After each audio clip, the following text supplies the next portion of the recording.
Yo, what's up guys, Daniel here, and today we're going to be talking the good, the bad, and the ugly of Battlefield 1. Let's get right into it.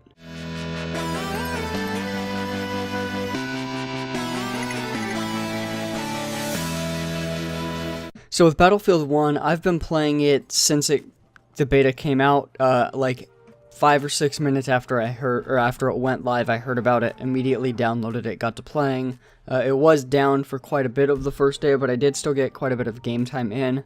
Played probably 7 or 8 matches. And then today I've played probably throughout the day like 5 or 6 matches on and off. I haven't really been able to play too many back-to-back because, spoiler alert for the rest of this video, I'm not the biggest fan of this game, although it may very well be the map that we're dealing with rather than just the entire game. More on that in just a second, but I wanted to start with the good of the game. First off, the audio is amazing. It has some of the best sound design that I have ever seen in a game, and that really shouldn't be that surprising after Star Wars Battlefront, which I also really liked the audio and the visuals of, which also with this game, visuals amazing. Graphically, it's on point. Now, I'm running this game on primarily high settings, and that is because, well, I'm only running on a 60 hertz monitor. I want to keep a significant gap above 60 frames because my computer's having a weird issue where when I full screen videos, which I commonly do while I'm playing, it drops frames, and that's just my computer having issues because it's with every game. But as far as Battlefield 1 goes, even on high, not even ultra, the game looks outstanding. It sounds amazing. The audio is on point. They do need to fix one thing. Currently in the open beta, there is no way to change the music volume, and I, for one, don't generally listen to game music anyway because I usually have, as I mentioned, either a video playing or Spotify. So that's really frustrating for me. But also, and more importantly, when I'm trying to play with friends, I pretty much have to either decide between not hearing them talk, turning off game audio, because of the fact that there's no music slider and the music is quite loud. And with Discord, it's not the loudest voiceover internet service. I don't know if it might be my friend's mic as well. But just ultimately, unless I turn the game volume down to like 3 or 4%, I pretty much can't hear him well enough. And that's something that really needs to be fixed. But that's the only issue I have with sound. Overall, again, graphics stunning, audio stunning. I know I've mentioned that. But also the other thing that I really liked about this game is the variety of vehicles. I'm not a fan of vehicles in general, and we'll talk about that. But I love the horses.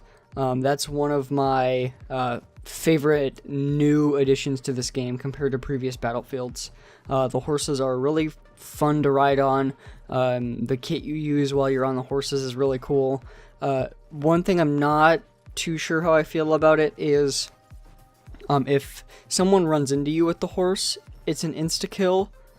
And I know that would severely injure you getting run into with a horse, but it just doesn't feel right when you're playing the game. Other than that, though, I really love the horses. Speaking of the whole horses running into you thing, though, by the way, if someone's running at you with a horse, if you're going to shoot at them and try and kill them off of the horse, step out of the way, because even once they've left the horse, it has quite a bit of forward momentum, and so sometimes I've actually had it happen where I killed a person on a horse, the horse still ran into me and killed me. So just wanted to mention that because it does happen. Next up, though, let's get into the bad of the game. So this map is quote-unquote the biggest map in any Battlefield game ever. They think that is apparently a good thing, but most of this map is desert, empty space. It's, if you want to go to Objective E, for example, you better hope that you get a vehicle, even like an actual, like one of the quicker tanks, because even something like the horses, not at all quick to get to Objective E. It's a little ridiculous. I know that they wanted to make a big map, but this is a big map that is a lot of boring space. There are a few objectives right near each other. You have objective C, D, and then kind of getting into that territory F and G, but not so much. Primarily C and D, where there's a lot of high action. If you're there, you'll kill a lot, you'll die a lot. It's pretty much just a clusterfuck. But then if you go out to, objectives F and G or A and B, they're much more calm in that there's less people there, definitely less chaotic, and so it's sometimes easier to get your bearings. If you're a newer player, I would highly recommend staying away from C and D. Focus on A, B, F and G, and E. But then there's E, which is, as you can probably see by the map right now, E is just in the middle of nowhere, and it makes it, if you ever want to actually, focus on trying to capture objectives that your team doesn't have, you have to decide, do I want to spend a very significant amount of time going for E, or do I want to just say fuck it and go for something else? So it's just not a big fan of the size of this map. It's too large. Another thing that I don't like, and this is primarily just a bug, it's something that definitely needs to be a priority fix before launch. Climbing is buggy as hell. You don't so much see it in this video, but in most matches, I'll try and climb something that you very easily should be able to climb, and you'll constantly it'll seem like you got all the way up and then you'll fall through, or you'll fall down, or you'll just start climbing and then your character will just stop and then you'll fall halfway through the climb.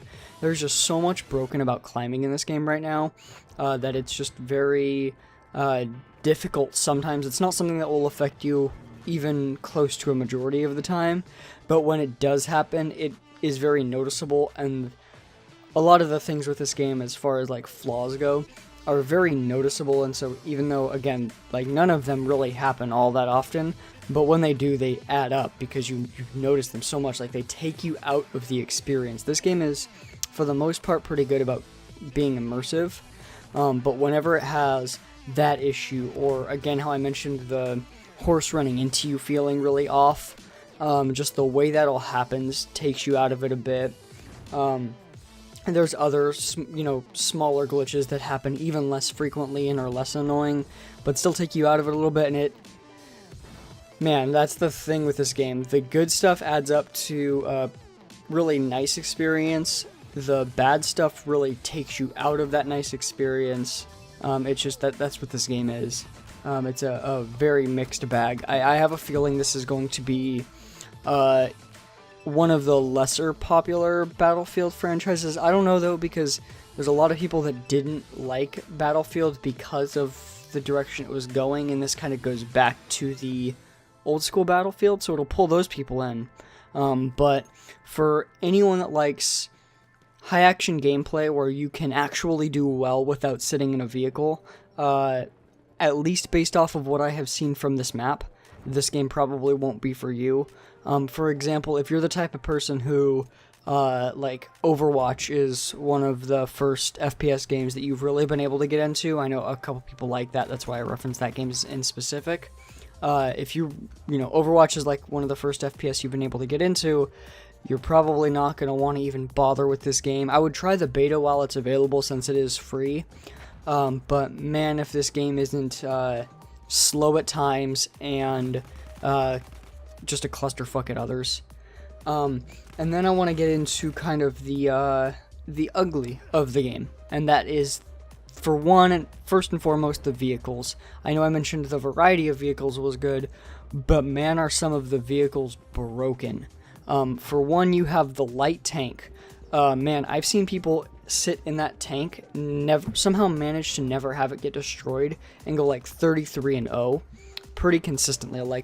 Most of the time, if someone is doing very well, in fact every single time that someone is doing very well in this game, they have spent a majority of the time in a vehicle.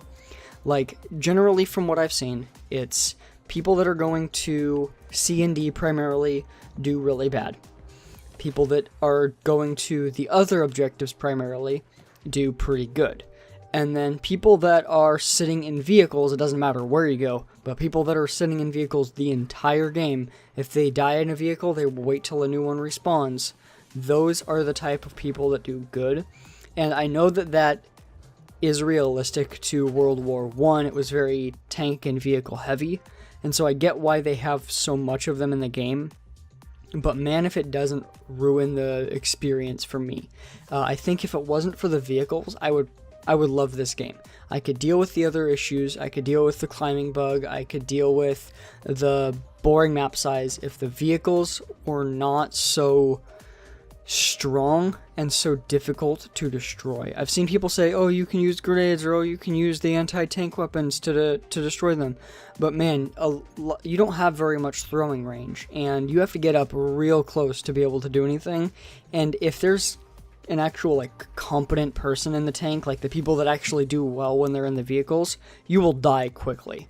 The people that say, oh, you can just run up, throw a tank grenade and take it out easily, you've not been playing against people that are actually good with those vehicles.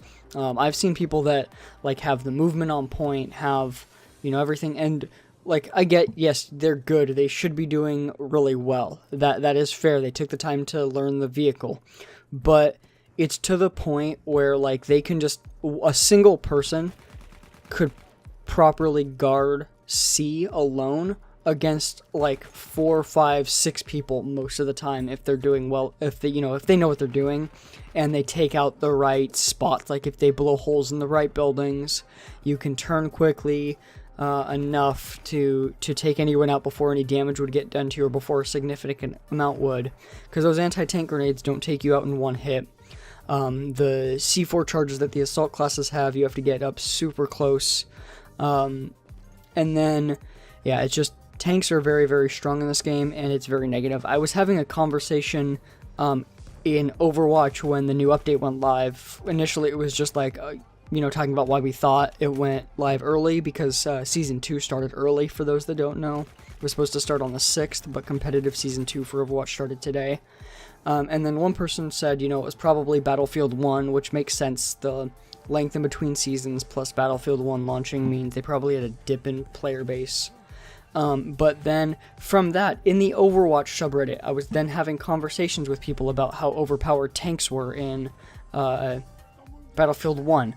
Like, just random people. So I know it's not just me. I've had people that I play with, and people now that I've interacted with on subreddits for even other games, have a terrible time. But again, like, that's the type of people that like faster paced shooters like Overwatch. This game is... It's, very different from what a lot of people enjoy for shooters, and that's going to limit its potential, but, I'm glad it's there for the people that really enjoy this type of game. The other big issue I have with vehicles is and I'm sure there's other control schemes you can change it to make this a lot better, but the default control scheme for airplanes when you're playing on PC is trash. You control it by just moving your mouse left, right, up, and down, and then you can use some actions on your keyboard to, tilt left and right, things like that.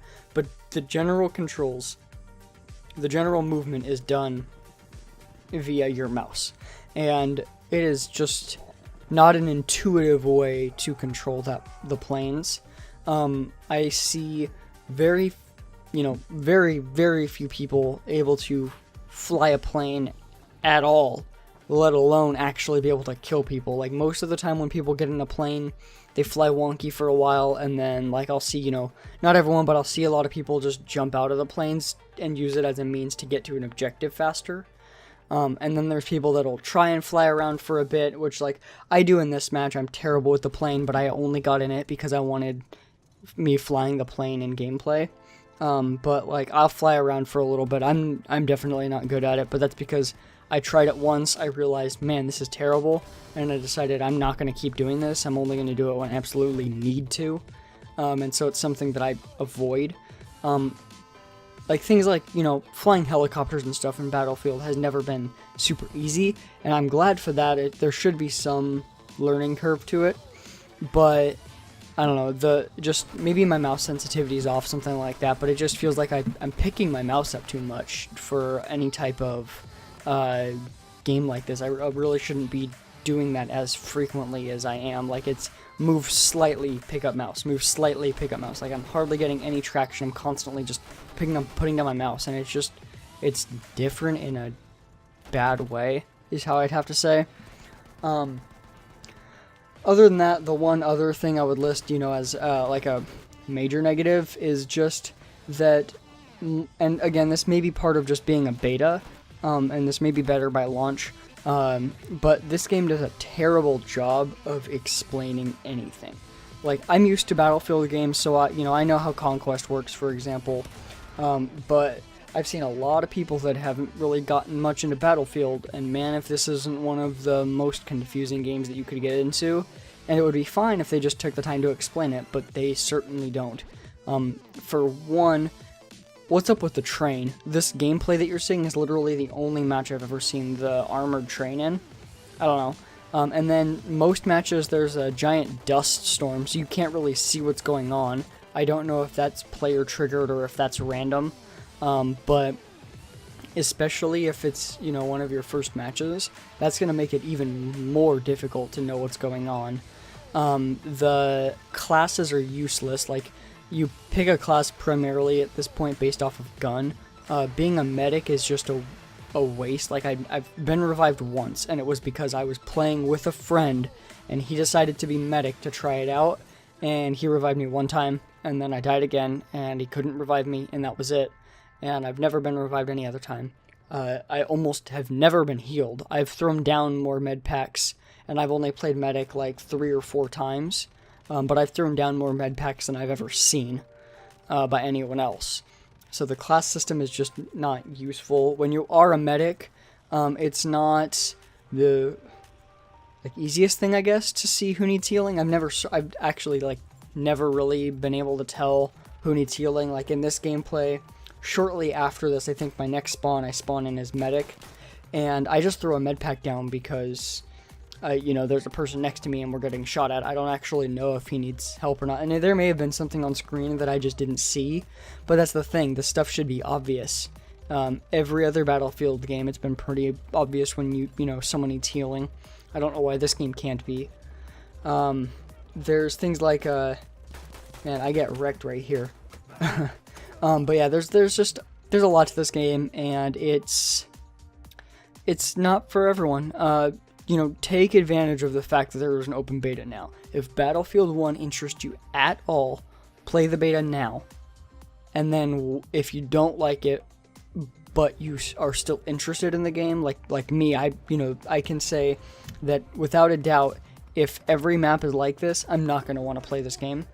But if every map is better than this, and if this is just the one bad apple, that's fine. If it's more like the other Battlefield games, but in a World War I setting with certain changes made for World War I, I get that, and I will be able to tolerate that stuff. But as of right now, just based off of this knowledge with this map, I am not recommending this game unless you've played it and you personally enjoy it. And so that's why, go download the beta now, take advantage of it. Other than that, though, that's going to beat you guys. There's a little bit of gameplay left, I think. Yeah, there's not much. I'll just let it play through. I think it actually might end real fast. I may actually cut it off. I'm not sure. You'll see in the video, I think it... Oh, yeah, game's over. Okay, I'm going to end it here. I thought there was a little bit more, but it's just the victory screen and scoreboard. So thank you guys again for watching. If you like this content, make sure and subscribe. Tomorrow I'm going to be posting video about Overwatch Season 2 and the new update, and all the stuff that went live into the main game rather than just what was on PTR. I think it's pretty much the same, but I'll make a video explaining the patch notes and everything. And then I might also do one about the YouTube drama stuff. Yeah, thank you guys again for watching. Bye.